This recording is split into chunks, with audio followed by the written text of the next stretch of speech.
বৈষম্য বিরোধী ছাত্রদের বিক্ষোভের মুখে গত 5ই আগস্ট পদত্যাগ করে দেশ ছেড়েছেন সাবেক প্রধানমন্ত্রী শেখ হাসিনা।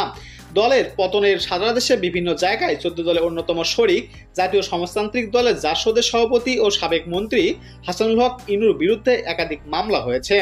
রাজধানী নিউ মার্কেট থানায় একটি মামলায় তাকে গ্রেপ্তার করা হয়েছে।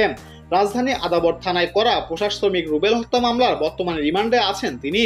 ডিবি জানান, জিজ্ঞাসাবাদে ছাত্র আন্দোলনের দমনে আওয়ামী লীগের সাধারণ সম্পাদক ও সাবেক সেতুমন্ত্রী ওবায়দুল কাদেরের কূটকৌশল সম্পর্কে তথ্য দিয়েছেন তিনি।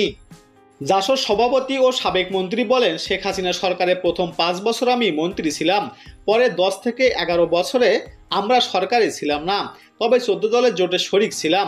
জোটের শরিক হিসাবে আমরা শেখ হাসিনাকে অনেক পরামর্শ দিয়েছি, ছাত্রদের দাবি মেনে নিতে বলেছি। হাসানুল হক ইনু বলেন, যেসব পুলিশ সদস্য ছাত্রদের উপর গুলি চালিয়েছে তাদের বিরুদ্ধে ব্যবস্থা নিতে বলেছি, টাকা পাচারকারীদের ধরতে বলেছিলাম। উনি চীন সফরে যাওয়ার আগেও বেশ কিছু পরামর্শ দিয়েছিলাম, যাদের আমাদেরকে কোনো পরামর্শই তিনি কানে নেননি। ডিবিকে ইনু বলেন, ছাত্র আন্দোলন দমনের বিষয়ে আওয়ামী লীগ সাধারণ সম্পাদক ওবায়দুল কাদের বলেছিলেন তাদের দমাতে ছাত্রলীগই যথেষ্ট।